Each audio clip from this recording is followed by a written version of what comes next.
All time. Yeah, I mean, we used to play so many beats to just start rapping to in the car. That show used to be so fun, man. Yeah, and this, I mean, if you can't spit to this, you can't spit. Yeah, just give it up. Don't ever rap again. Yeah. No, this it's funny too, cause when you say one of the best beats of all time, I'm looking. There's so many beats that come to mind, so I want to know, like, give me some of the joints that come to your head. Best beats. Yeah. Cause this Banned from TV. Huh? Banned from this TV. This is so classic Dre too. Absolutely. It's like just him. Yeah. So, yeah. I mean, I would. It's so many that I would like. I wouldn't do it justice if I just name. Can I Live? Black Rob. Yeah. Yeah, Banned from TV. First thing that came to mind. Just Fire from with Bleak, Cam, and Siegel. Yep.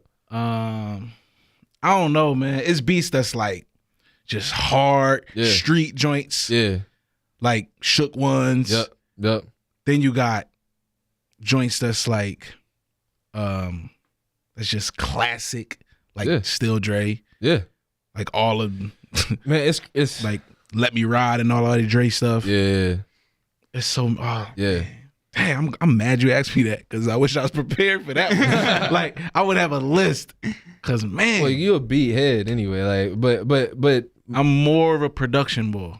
All right, well, I'm not even into beats like that, but you can, you know that the beat is incredible if you don't have witty rhyme schemes and acrobatics and all of that, and you still win me over. So those are the beats that I go to. And I'm like, oh yeah, you win. So, but we talked about Killer Cam, that John goes so. Oh yeah. So Heatmakers, like Heatmakers made bangers, but I wouldn't put them in that beat. That beat. I'm not. I'll talk about whatever you want to. It's that hard. beat It's hard. is great, and I don't care who you are.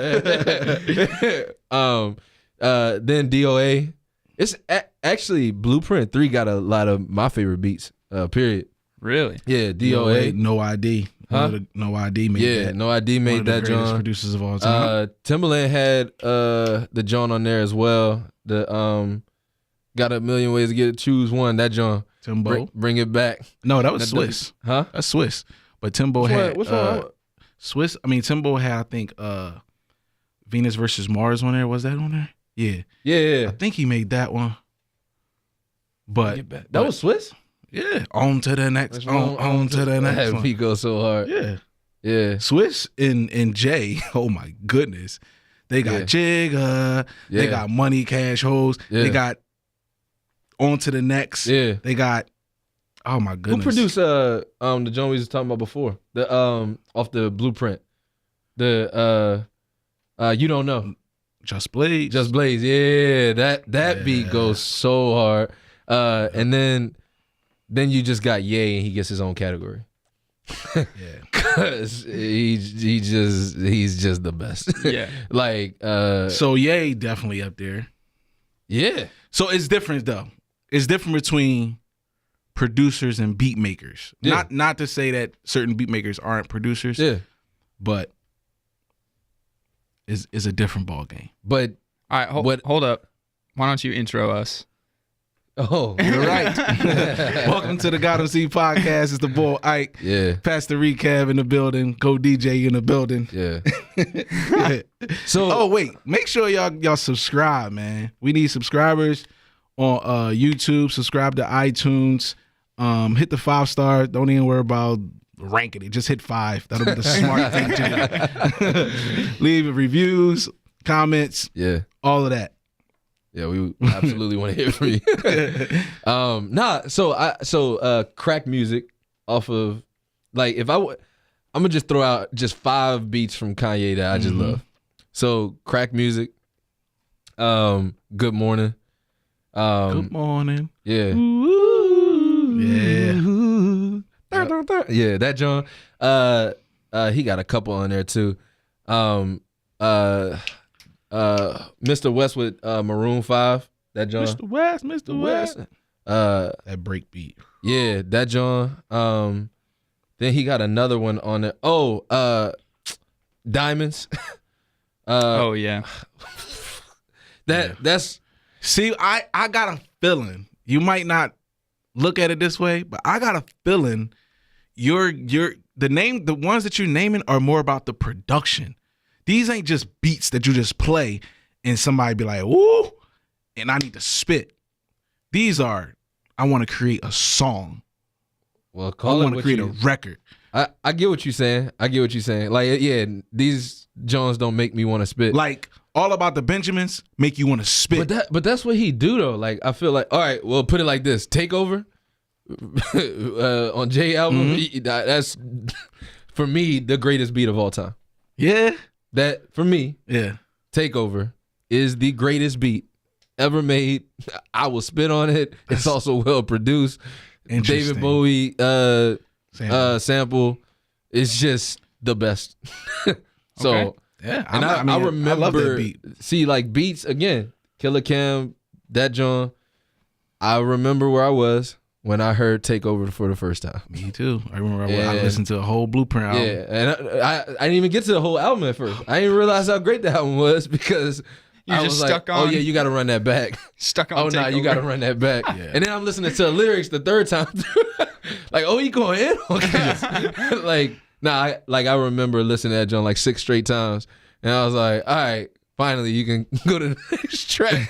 It's like, yo, this album is amazing. When I first heard Takeover, when it came on, I said, what? I was confused, bro. Yo. I was listening. That's a story for itself. But listening to way the it Blueprint come album in, it's just like, come on. I was like, see, we running this rap. When he and you got this another thing, like experience. Yeah. Bro, when Sparks, we run these all Philly boys, you know what I'm saying? I'm like, he was hollering at a lot of gave Philly me boys. chills, Yeah. man. It was like home from Philly. Yeah. Well, he was representing a lot of Philly dudes in that Absolutely. whole joint. Yeah, it was it just goes so hard. Yeah. And that's probably why I'm just producer more than just a beat maker, and that's why to me he is in that top echelon of rappers because he created his own music. Like, it wasn't just him making a beat and rapping over it. He got the whole thing laid out in his mind to what he want this thing to sound like, which, I mean, is literally like making a movie.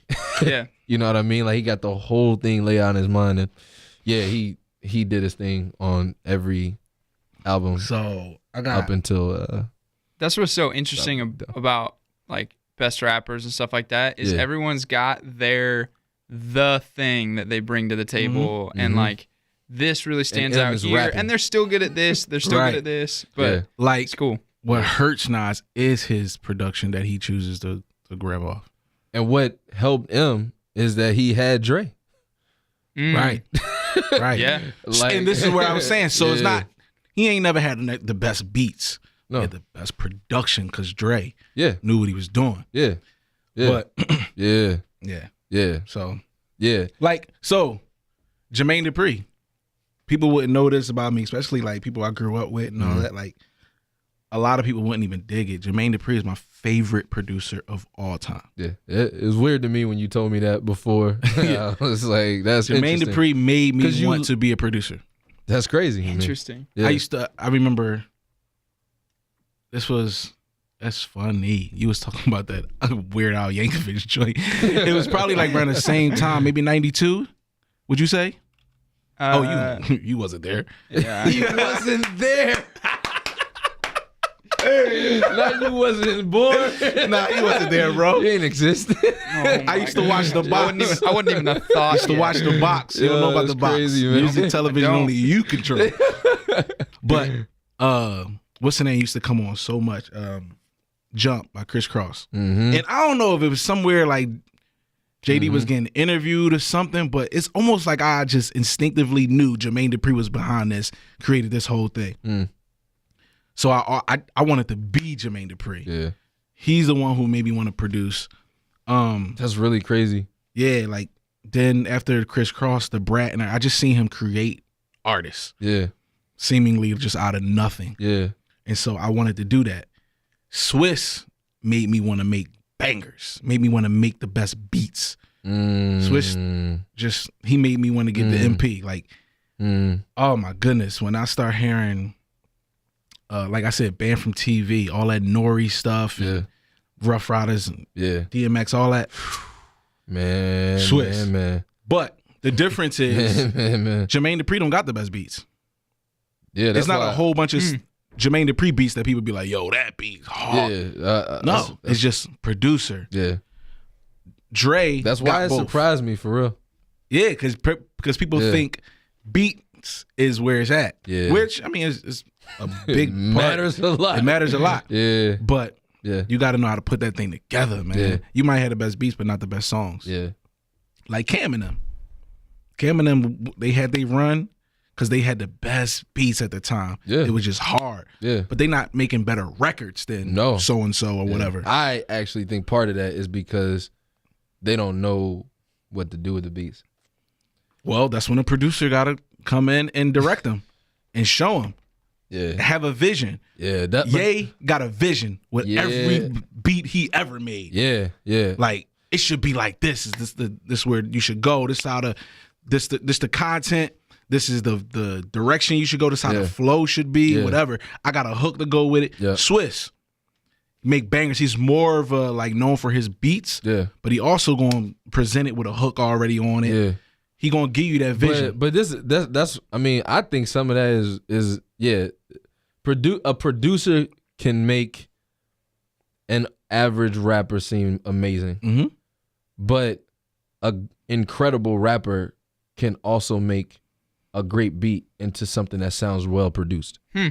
And I think but if I throw Nas out there, his beats ain't even great either though. that's what I'm saying. So I'm saying like take a great He beat. not making them better. Is what I'm saying. He don't have great beats, is what I'm saying.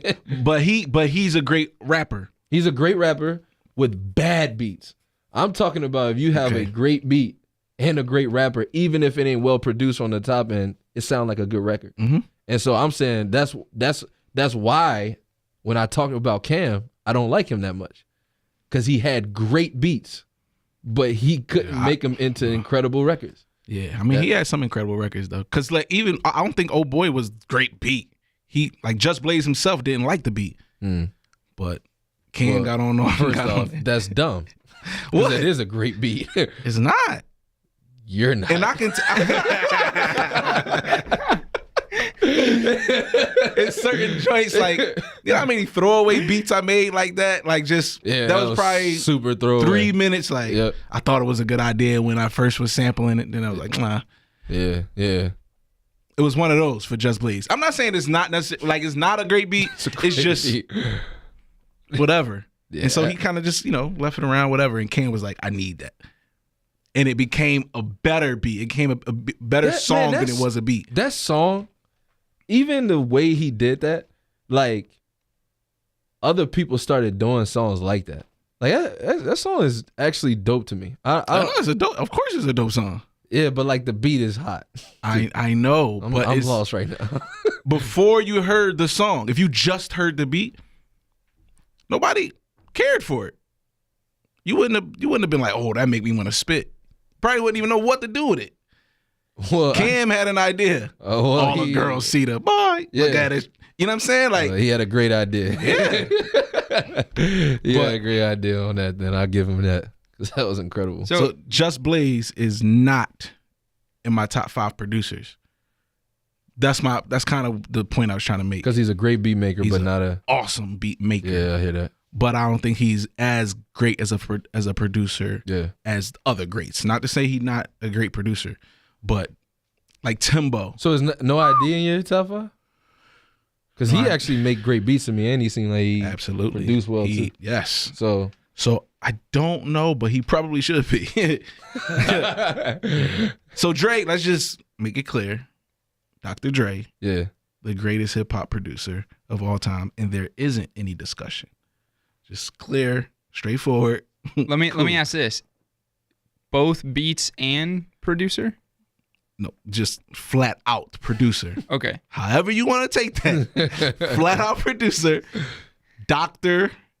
Andre is the greatest of all time. Yeah, you're not gonna hear an argument from me at all. Like, I mean, Jay Dilla is one of those dudes who just like an incredible beat maker, know how to make a beat out of anything. Yeah, but that's really like where his lane is to me. It's crazy to me though. Like, you're not gonna hear an argument from me, obviously, on that.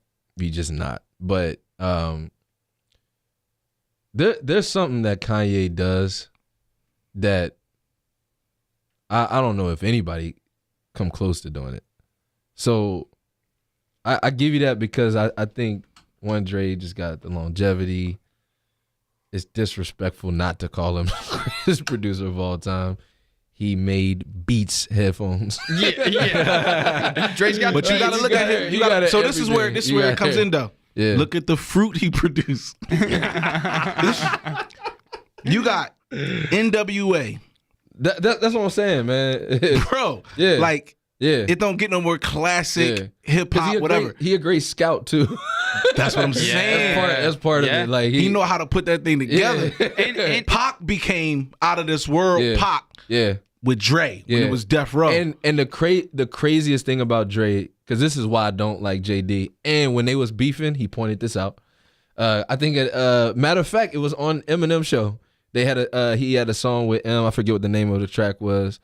But he said, and I ain't had to use 10 and 11-year-olds. Like, and he was literally going at JD for using Bow Wow to sell a whole bunch of over 80 million records. If it was easy, you would do it. Huh? If it was easy, you would do it. Yeah. Well, ain't nobody do it like JD. Okay, hold on though. Hold on. So first off, why I respect Dre is because everybody get cheating artists that it's almost like if you just kind of put something together, people it's gonna sell records off of just the face of it. So some would look at M and say he was a cheating artist because he's a white boy who can actually rap. Bow Wow seen as a cheating artist because he's a young bull. I don't see neither one of them. I think they both are harder because of that. Take a white boy who can rap, but make him into well-respected, number one. Yeah. Like Bubba Sparks didn't do that. He had Timberland. True. Dr. Dre knew what he was doing with that boy. And Eminem JD knew what he was doing. Rap, bro. Bro, it's other people who can rap. Dr. Dre made it a whole thing. He had a vision for all of that. Like he put it together. I don't think it would have worked with JD, but I don't think Bow Wow would have worked with Dre. Dre got controversial artists. Woo-wee. Think about it. Yeah. NWA, Tupac, Snoop, 50, M, all these dudes ruffle feathers like crazy. Yeah, but I'm looking at Bow Wow. I'm just saying, like at the time when he came out, man, it was. I look at that and say like, you could have made him into controversial because Bow Wow was so moldable. You could do whatever you want with him. That literally Snoop had him first, and he said, "You need to be with JD." He could have easily said, "You need to be with Dre." Yeah, he knew. Nah, that ain't a Dre thing. So that's what I'm saying. Dre can't do what JD can do. JD can't do what Dre do. Dre is the GOAT. JD just my favorite. I That's fair. I just give a lot more respect. It's hard. It's harder. It's so much more difficult to take dudes. I'm about to get him though. I'm about to get him. Watch this. Doing gangster rap. Watch this. At a time, all right, hold on. at a time when they doing it, to make that something so unique, so special that NWA is now recognized one of the top hip hop groups ever. Yeah. It's harder to take somebody like Snoop. He got his uniqueness and all of that. It's harder to just take those dudes and and make them and separate them from the pack than it is to take a Bow Wow or an M and separate them from the pack. That's what I mean by cheating guys. So now make your point. So I thought of something else between the big point, but Drake couldn't have did the Brat. Just JD, bro. Well, Drake can't produce women that well. He had E for a second and made some big hits. Probably some reasons for that. Well, right, yeah, that's a different conversation. That's a different conversation. I don't know how many ladies want to be. What's the greatest R&B album of all time to you? Oh, without a doubt, and it's not even an argument. Not to me. This is not an opinion. Okay. This is a fact. Is Confessions by Usher. Oh, thank you very much. You know who wrote and produced those hits that you love? Jermaine Durpri. Well, all right, so first off, wrote and produced. There was a lot of writers on that. Wrote and produced. No, there's a lot of writers on that. B. Cox. Robin Thicke was on that. Listen what I'm saying, though. Bull Marcus Houston. There is There's no a lot confessions. of dudes on there. There is no confessions without Jermaine Durpri. There's no confessions without the Usher. There's no Usher without Jermaine Durpri. All right, He was with Diddy first. I'm with you, man. Got with Jermaine Durpri and became Usher. Yeah. Usher, baby. Yeah, like that's what I'm saying. Like, don't get it twisted. Yeah, like, bro, I'm with you, JD. Man. Yeah, I'm a telling you. hater on JD. Put my hand up in the air. I don't care about JD. No, But see, I that's get your disrespectful, point, bro. You gotta care too. I don't care. I'm with you, man. I get what you're saying, and like you probably right on that. So I'm not saying that JD better. I am saying that Dr. Dre is the greatest. Yeah. But I'm just saying, hold your horses and give JD what he deserves. Yeah. Well, yeah. If for nothing else other than that album, because Confessions is the greatest work of R&B ever. Yeah, all right. And it's not even an opinion. Literally, you can just look at a dictionary of Webster's R&B Confessions. I mean, at the end, I gotta say, I got you. You like the song Throwback on there, right?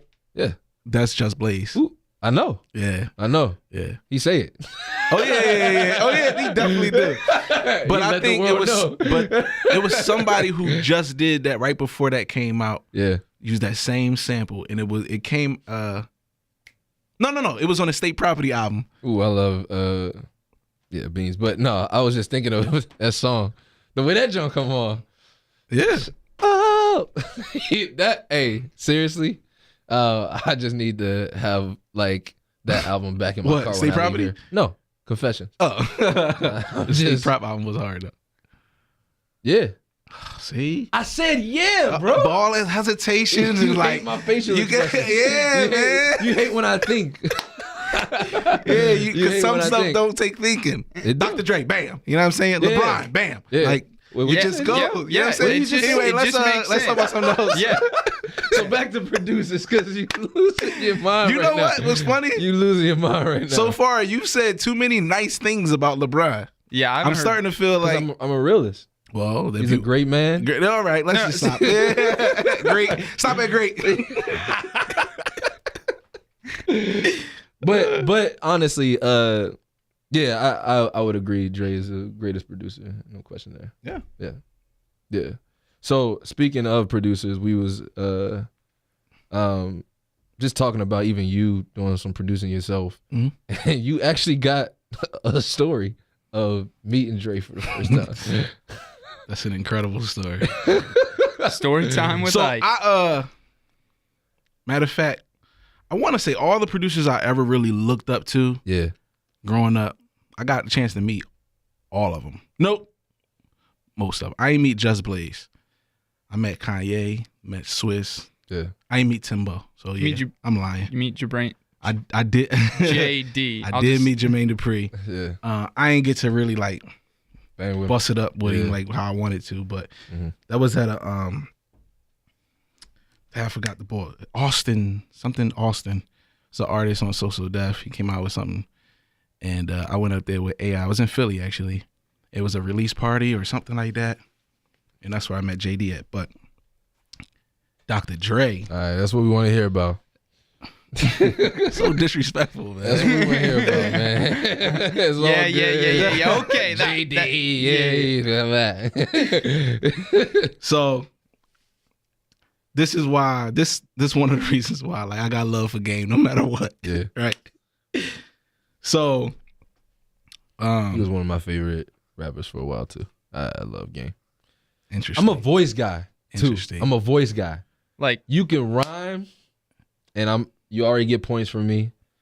The beat could be hot, you get points from me, but I also need your voice. I just gotta at least like. Game definitely got one of the greatest voices of all time, and he really can do a lot with his voice. He could do a lot because he don't gotta say a lot because his voice is so tough. Yeah. He can like crack on the music, spot start he don't even rhyme into on it.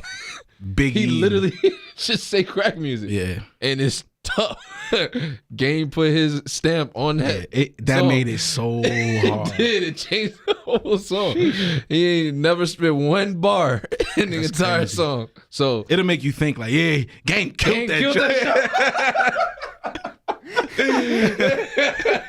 joint. No, yeah.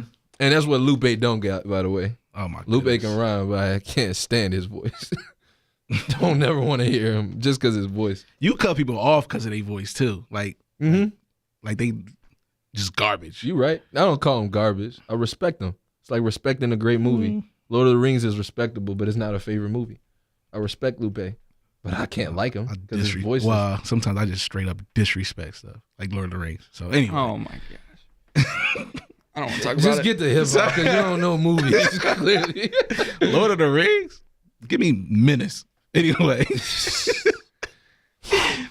two completely different movies. You don't like apples? Give me pizza. What are you talking about, man? That's even too close, man. You're still talking about food. Like, oh my goodness. So this what happened. My brother cut hair too, right? So Game was hitting up my brother to come cut him. During this time, we was in the studio every day, making the Red album. So this it was like a Saturday, so I don't think we really recorded on Saturdays. So he called my brother, yo, come through the studio. I need a cut. But then he asked like, make sure Ike with you. And so my brother asked me like, yo, what did he say? Something like, you know about, like, I thought we wasn't going to the studio today. I was like, yeah, I remember him saying we wasn't in the studio. He was like, I don't know, but he just asked like, he wants you to come. So I'm like, all right, cool. So we go to his crib thinking that we're going to leave from there and go to the studio. So we go to Game crib. And on his block is just dark, like pitch black. Then in the driveway, headlights come on, boom. And my man AR, who, you know how some boys like look like they don't do nothing in the streets, but they be the ones. Yeah. Well, he's like the opposite. Like not the opposite in terms of he not the one. He look it. like, you look at him and be like, yeah, he probably kill people. We was talking about that the other day too. Bro, he cut. Yeah. Never lifted a weight in his life. He just naturally cut. Bald head, tatted on his head, all that. His name AR. Just like, you probably don't want to mess with boy. Nah. So it's just him though. It's just AR. He stick his head out the car. Yeah, this how you really know it's real. They blood you to death. Like, hey, blood, we Chuck not here. So he like, my brother like, I'm supposed to be cutting his hair. He like, no, follow me. So we like, all right, cool. Okay. So AR pulls off, we start following him.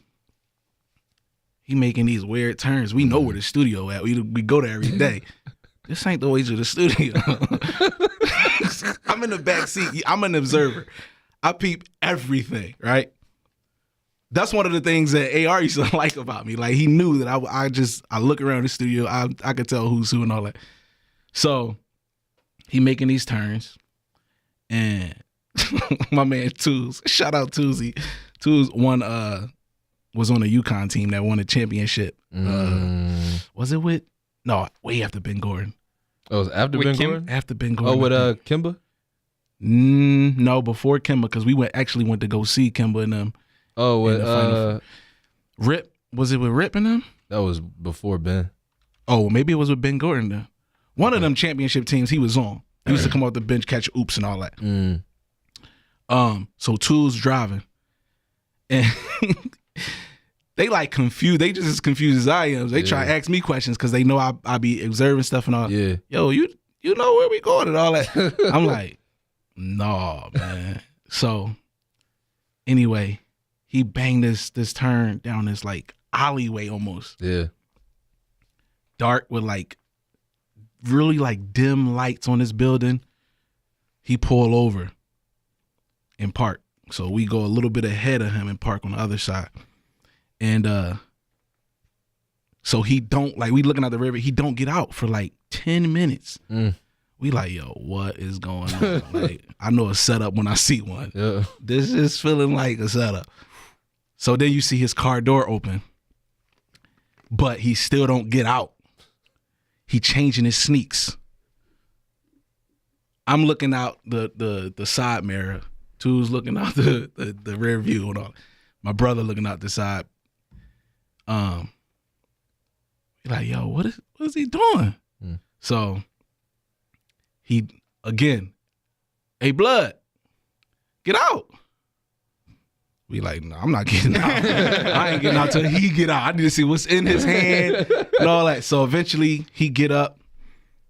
Won't see nothing in his hands and nothing like that. It don't look like he put the burn on him or nothing. Yeah. So we get out. We go up to this gate that you gotta buzz, you get the buzz in and all that.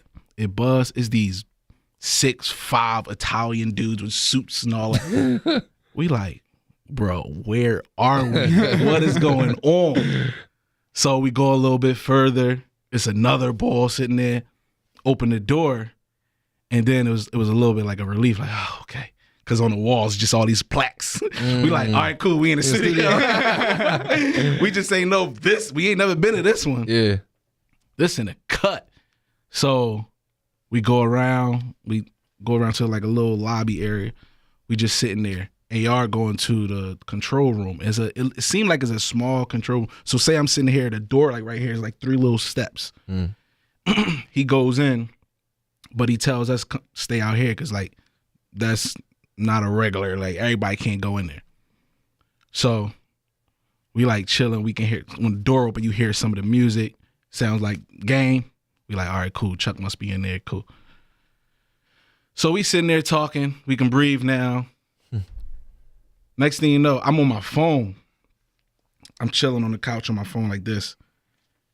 Somebody come out the joint. I ain't even worried about who it was. They say, what's up to everybody? I do a little peek. Can't really see who it is. They just, what up? They say, what's up? Stuck his hand out. I'm like, what's up? Looked out like, oh.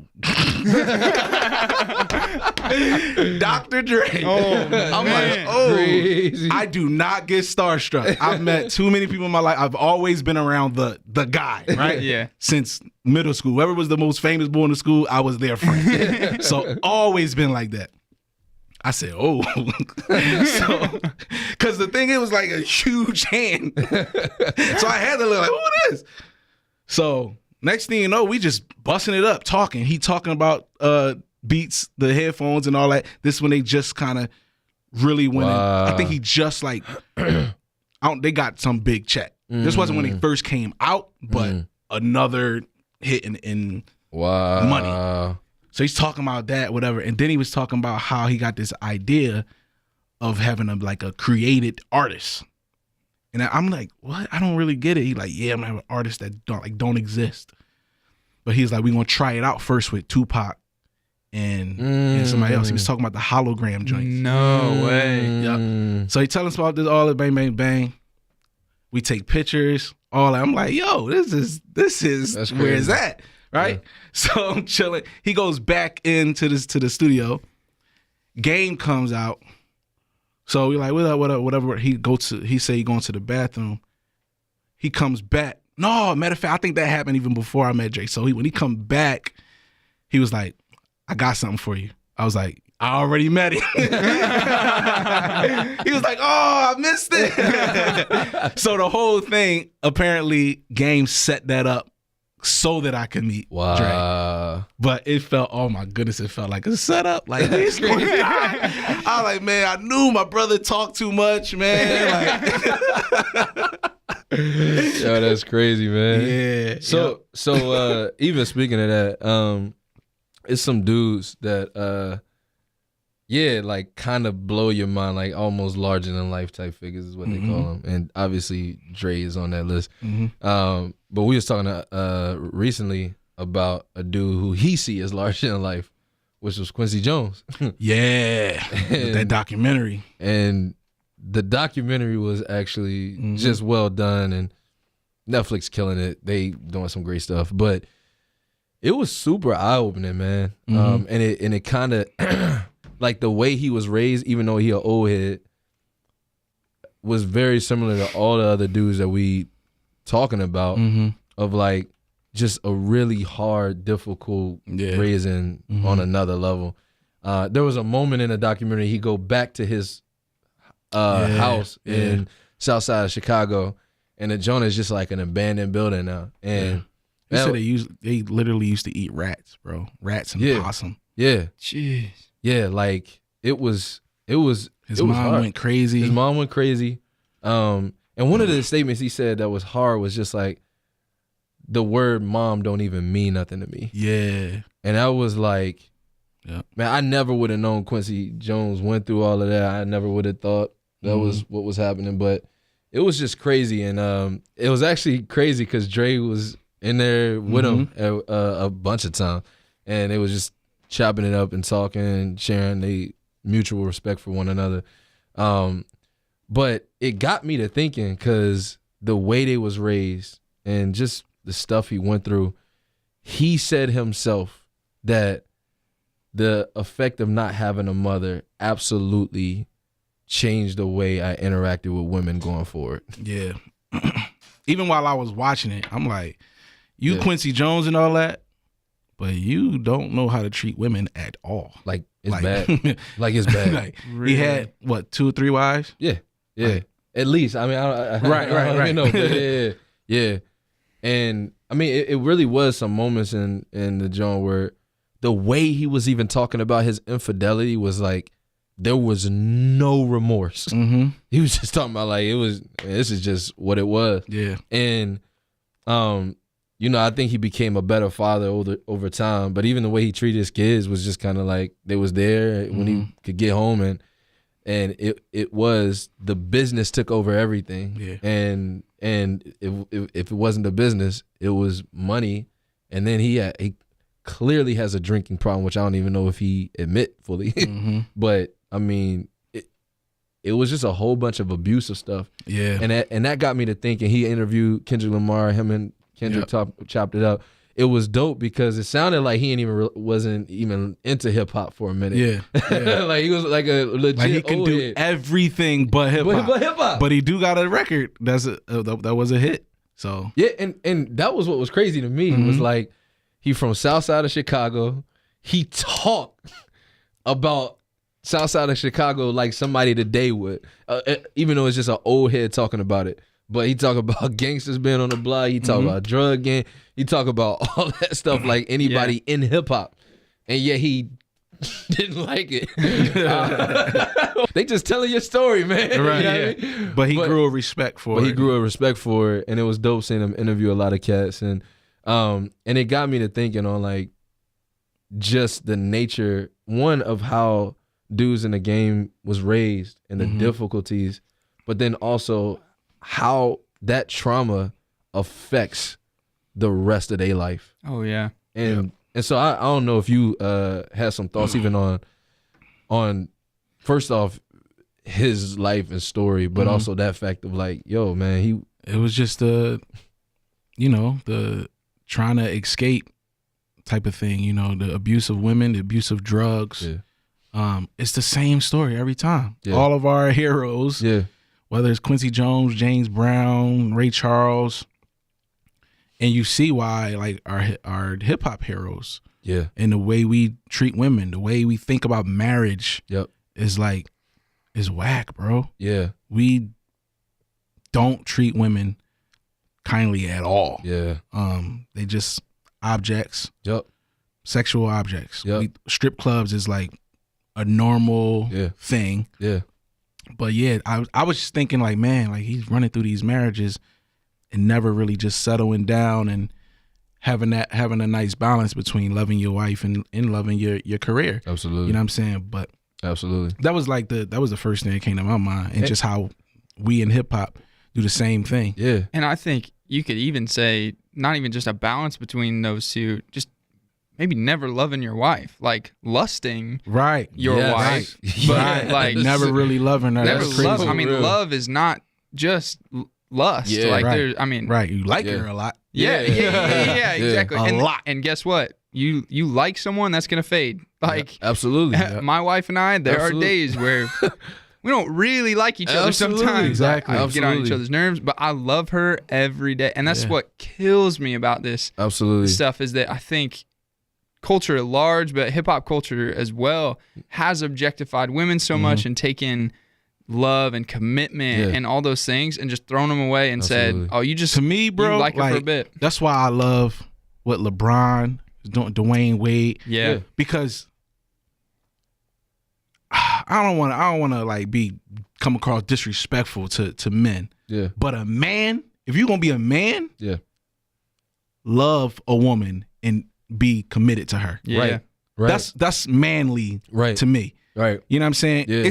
It's boyish. You just anybody could just be out here. Yeah, I got her, Yeah. whatever. That's a man you is can do that in committed. high school without money. Right. Oh, yeah. They don't take anything. A man commits himself to a woman Absolutely. Absolutely. and say, you know what? Whatever happens, we in this together. Yep. That's what I admire when I see, like, that's why Barack, it's in terms of just his influence as far as character. Absolutely. Loving your wife in front of the world. Absolutely. Absolutely. LeBron loving your wife in front of the world. Absolutely. Steph Curry, Yes. not only loving his wife in front of the world in the way that they are, but doing it where you see their foundation. Absolutely. On why he's loving his wife the way Absolutely. he is. It's Yeah. because of Christ Yep. and the rock that they have as far as a foundation. Yeah. But when I see a man loving his wife, it's like, man, that's where it's at. And when I Absolutely. don't see that, I say, yeah, that's all good, but you ain't loving your wife, and it hurts the family. It's like, Yes. if I'm the children Absolutely. and all that, and everybody adores my dad, Yep. but I don't get to have a dad, Yeah. that hurts Yes. deeply because everybody else think he's the greatest person in the world, Yep. Yep. except his son. Yes. You know what I'm saying? Yes. Or his wife. Yeah. The Yes. one person who needs to think, like Absolutely. not just Absolutely. should, needs to think. Yes. Like Absolutely. everybody. That's should why I hate think the that- whole talk about baby moms and all Yeah. that. Like, Yeah. that's not gangster. That's Yeah. not thorough. No. Not at all. Like, Not at all. they make it thorough to have a baby mom. Yeah. And I'm like, no. And she can go over there. And, what? Yeah. It's so corny because like people feed into that nonsense. Like people really feed into it. Like just because they said it, now it make it tough. And it's like, but here's what's crazy. It's so freaking hypocritical because they be the same ones writing songs complaining about their fathers Yes. Yeah. Yeah. and then become the same exact guy. So on that part, I think I do get more compassionate because of that, but you still wrong and it's hypocritical. Yeah. But I'll be like, man, he never had no example. But here's the thing though. Like I think sympathetic is the right word because I do think like and that's why I got a sweet spot for Eminem. If you chronicle M's out like albums and you just hear all the stories he told from first album all the way to Kamikaze, you hear a chronicle of him blaming his parents. Then he with old girl talking terribly about her. Then he start to grow up a little bit and he starts to regret all the things he did with his wife, and then he starts to regret all he did with his kids. Yeah. Look at Jay. Jay was big pimping, same all of that. Exact and now thing. he like, that was so I not only have a wife and I love her and all that, but I messed up. Yes. And I want her back. Yes. And I want this marriage to work. I don't want nobody else raising my kids. Yeah. I don't like, and what I love about where Jay is now is he realizes being a good husband is directly correlated to being a good father. Yes. Oh, yeah. You can't be no good husband if you're not a good father. Yeah. And Don't tell me. versa. Yeah. Like so many cats now is talking about, okay, I just want to be a good dad. I want to be a good dad. I want to be a good dad. But it's like, first off, think back to your memory of what do you remember more? Your pops mistreating you or your pops mistreating your moms? I don't care. I talked to so many dudes who the first story they remember is when pops left moms or when pops hit moms or when pops was locked up and mom was screaming after him. Like that's what they remember. And the subsequent story is, and I never got him back for myself. So I never learned how to do X, Y, and Z, hold a job and all of that. But the first thing is, I remember when he disrespected moms, when he called moms out of her name. And I was forever like linked to moms from that moment on. Yeah. Like that's why it's Dear Mama from Tupac. Like that's why we and it's crazy. It kills me because now when they talk about their baby mom and all that, they don't even realize they disrespecting their sons or their daughter's mom. That's not, we made up this baby mom term as if it doesn't have meaning. Yes. No, that's their mom. Yes. They're going to remember the way you treated their mom. Yes. Absolutely. And then go and make a song about your mom. Right. Who was disrespected by your pops and you then make a song about him. It's so hypocritical, but you see like the pain that's brought to you oftentimes ends up being the pain that you bring to somebody else.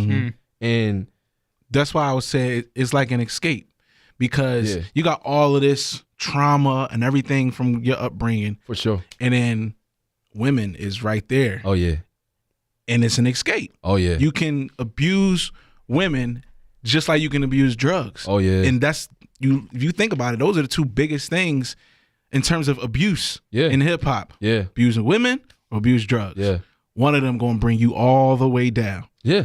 You see how with drugs, it's as if hard drugs is cool. But right that's now. the thing is like they know it's destructive, but because they can't break free from it, it's almost like just embrace the monster. Yeah. And I mean, not even fighting it. Not even fighting it anymore. And and that's the saddest part about it is like you look at Wayne and you could just see it in his face what years of knowing drugs has done. Yeah. Like it has literally destroyed the man. Like mentally, you talk about him being a business-minded cat.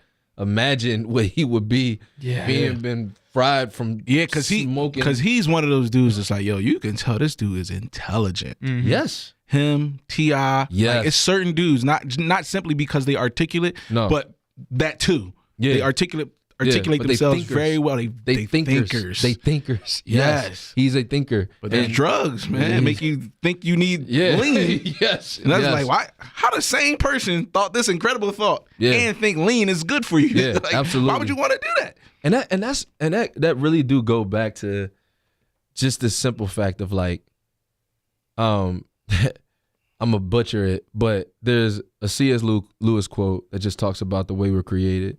And he says, if you find in yourself a desire for which nothing in this world can satisfy, then it probably means that you were made for another world. Yep.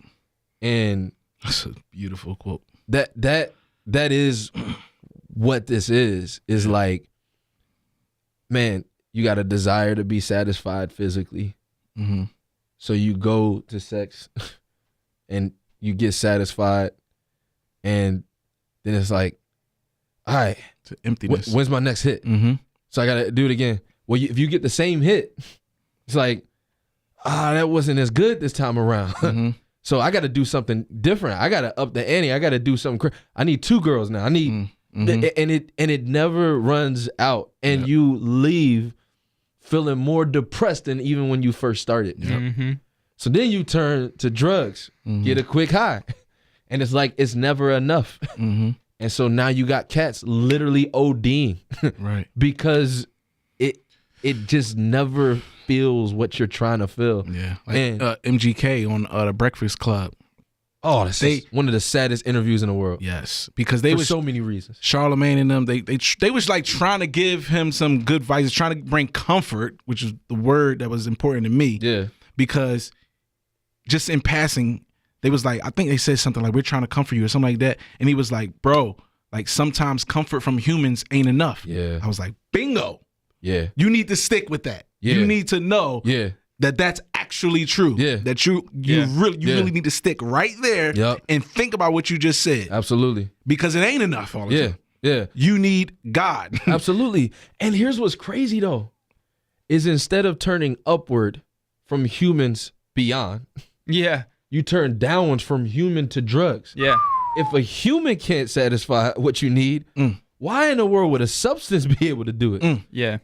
But even with women, you're turning from humans to what you're now perceiving them to be as objects. Wow. Like you're not even viewing that woman as a human. Yeah. So again, you're not being satisfied by humans. Oh, I'm gonna turn down to what I now perceive as objects or drugs That's or crazy. like. That's crazy. Yeah. Crazy. And it really is. I think you look at Dre, and we talked about he couldn't do with the brat what JD could do. You look at him and you're like, yo, you beat women. Yep. You beat women. You literally not only talked about stuff in your songs, but you actually went out and beat women. The most hypocritical cat in the world, coming at Joe Budden when we know you had fights with your wife. Which is not a fight. And which I already said, a man and a woman is not a fight. Like it's just, it's probably like the worst black eye on hip hop is the treatment of women and the abuse of substances. And you tie those things together, and it creates a hurricane of trauma for their kids and for their spouse. Yeah. And the worst part is that for so long, if your name big enough, ain't nobody care. Yep. Your homies who you come in the studio with, ain't nobody telling you to stop. Yeah. Like dudes who Dre kicking it with, ain't nobody saying no. Right. It's always, that's just Dre. Talent trumps character. Oh, It comes back to that a lot, bro. And it's I think it's super disturbing. You see that in sports as well. Absolutely. Like the NFL. Absolutely. You got talent. I don't care if you beat your wife. Yeah. You can catch the ball. Absolutely. You could sack the quarterback. Absolutely. That's what I need. Absolutely. Yeah. And So and you think of The guys president like of the United States. Look at his character. Look at his abuse of women. And you can be president. gosh. You talked about objectifying women. Yeah. Like we can really like do whatever we want. yeah.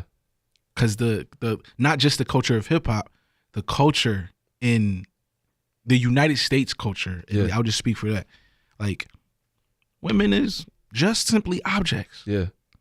But it's even worse because even if somebody thinks that that's not the case, we got a culture of you do you.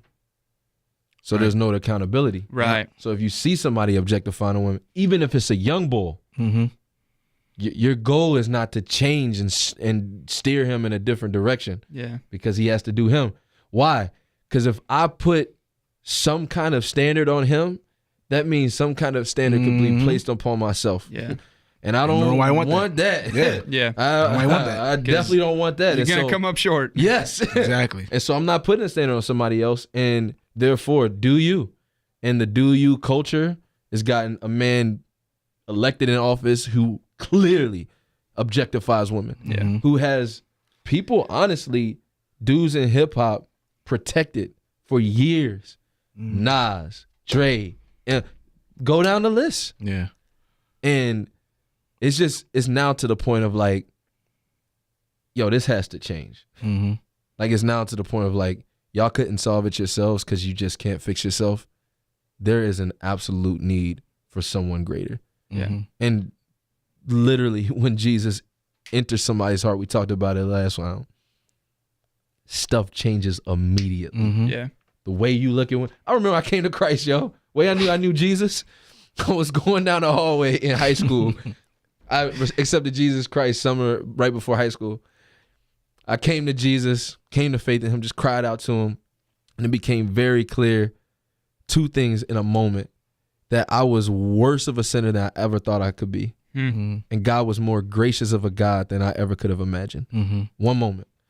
So I'm like, yo, something changed. I'm crying for the first time without a belt on my butt. And I just remember the way I knew is I was walking down the hallway and I would always look at girls' backside anytime I could. I was walking down the hallway trying to look at a girl's butt and I got stung in my soul. Like, ooh, that don't feel good. Like, I used to like doing this. Right. And I was Yeah. Now with you it. feel like something's wrong about this. Why? Well, and I think even as alluding to what you were saying earlier about these guys in hip hop are walking away completely unsatisfied and more depressed. Yeah. I think even then, you even knew before you came to know Jesus that you knew that was wrong. Oh yeah. But Yeah. You suppress it. Yeah, you dull it. You Yep.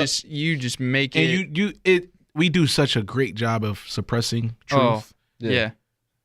that it becomes just normal. Yeah. We just go with the flow. Absolutely. Well, when you receive Christ, it makes it harder and harder to suppress that truth. That's right. You used to just be like, bam. Now it's like, I'm trying to like suppress it, but I can't move it. Like, this is wrong what I'm doing. Yep. And That's when you know it's real. found myself in the middle of a high school hallway repenting for Exactly. stuff I ain't even care about before. Yeah. And it's like, It reminds me, I was once talking to a guy who was just like kind of learning to follow Jesus and came in and he's like, man, I don't get it. Like since I've been like really doing this, I feel like I've been way worse of a sinner than I was before. And we stop and we go, bro, no, you just see your sin. Like you were just blind to it before. Yeah, now you so recognize that you're doing it. And that's so real. That's real, man. That is so real. So Yeah. I think another thing that I think is helpful in correcting this huge problem is just highlighting people who have done so well in correcting the problem, and who aren't just saying, talking good about their mom, but actually living it out with their kid's mom. I mean, like personally, that always goes back to my dad for me. So my grandpa, he's sober now, praise the Lord. Yeah. But he was a drunk. And my dad, like, swore off, like, he said no. Like, he took a stand, said definitively, I am not going to pass that on in my family. And even when I turned 21, he had to sit me down and, like, this is in our family, like, it's in our blood. You got to be careful. And so even just personally highlighting my pops saying, that, like, that was huge for me to look at him as an example of saying that is not who we're going to be. It's funny because I never drank, smoked. That just wasn't my twist. But like, so when I came to Jesus and I'm convinced that, I'm like, man, I'm, like you said, way more of a sinner than I ever thought I could be. Sometimes it's difficult for me to share my testimony and for it to be believable on those terms, in terms of sin, because people look at me like, well, you never was that bad anyway. Because I ain't smoke or drink. Like, that's what you think is bad? Oh my goodness. Because that was one of the first things I threw right out. Like, oh yeah, I'm not as good as I thought I was just because I don't drink or smoke and I don't sell drugs. Really comparing myself to the people I'm around. Absolutely. And that's what everybody's doing. They comparing themselves. Absolutely. So it's like, I ain't that bad because so-and-so is terrible. That's right. It's so funny though. It's so funny because like you see it all across hip hop. Like cats can be straight up addicted to drugs, all of that, and they literally themselves compare themselves to somebody else who much worse. Yeah. Like you can always find somebody worse. Yeah. But there's a sense in which like, yeah, when you come to Christ, you realize, shoot, the standard ain't my man D. Right. Right. Yo, I used to always look up to this one dude, Steve. And I was like, yeah, he's a pretty dope cat. Wow. When you come to Christ, you realize, oh, the standard ain't Steve. Exactly. The standard is Jesus. And you know what's funny? People say like, well, I ain't never killed nobody. Yeah. You know, it's a funny question to ask somebody who said that. What about the person who killed somebody then? Because first of all, when you in the hood or you in hip hop culture, you know somebody that killed somebody, probably. So what are you saying about them? Yeah. Are you saying that they do deserve judgment? Are you saying that they are bad people? Yeah. Because if that's the case, then again, we got to put the mirror on ourselves. So if they are so bad, what makes them so bad? Why are they deserving of judgment but not me? Yeah. And the fact of the matter is, we are all deserving of judgment. Absolutely. So what do you do? Where do you go from there? Yeah. And that's the question that's people need to get the answer to. Like I love how hip hop is. We can talk about what was it you was talking about? Somebody said, oh, when Kendrick Lamar was, I am a sinner. Yeah. He's probably gonna. They know. Yep. I'm a sinner. Yep. Yep. Biggie, Born Sinner, the opposite of a winner. Yep. J. Cole named his album Born Sinner. Yep. People know that they're sinners. Yeah. Where do we go from there? Yeah. Is the question. Yeah. We deserve judgment. We're sinners. Yeah. The only answer is Christ. Yeah. Yeah. Man, and so I'll even say, I think there is a barrier between I am a sinner and I deserve judgment. Absolutely. And that I think is where it breaks down for so many people, because it's like that's where I'm not as bad as them. They might deserve to be judged, but not me comes in, because it's I know I mess up. I know I'm a sinner, but judgment, like that's a little harsh, right? Like, no, it's crazy. And that, I mean, that's literally what the gospel calls you to, is confession, repentance, and because the beginning part is confession, not admittance. Like good. Admittance says I did something. Confession literally means to say the same thing. So when we're talking about confession, God saying about this, you got to say the same exact thing that God says about what you just did. That takes it to a whole nother level. Now it don't matter what homie did or didn't do, because like I just did what they did. No. You have to say the same thing about what you did that God says, which is that you're deserving of eternal punishment because of this. And this is why the faith of the gospel is so beautiful. It's like when you truly confess and not just admit, you gotta turn to faith, because you're hopeless at that moment. Like if I say what God says about my sin, this is actually destructive. Admittance does nothing. But confession destroys you. Yeah. And now you have a place to put your faith in to say, even though that's the case and God says that about my sin, I got somewhere to place it at the cross of Jesus. So, amen. Yeah. Amen. Well, I guess we know by now what the moral of the story is. So everybody knows Jesus. Yep. All right.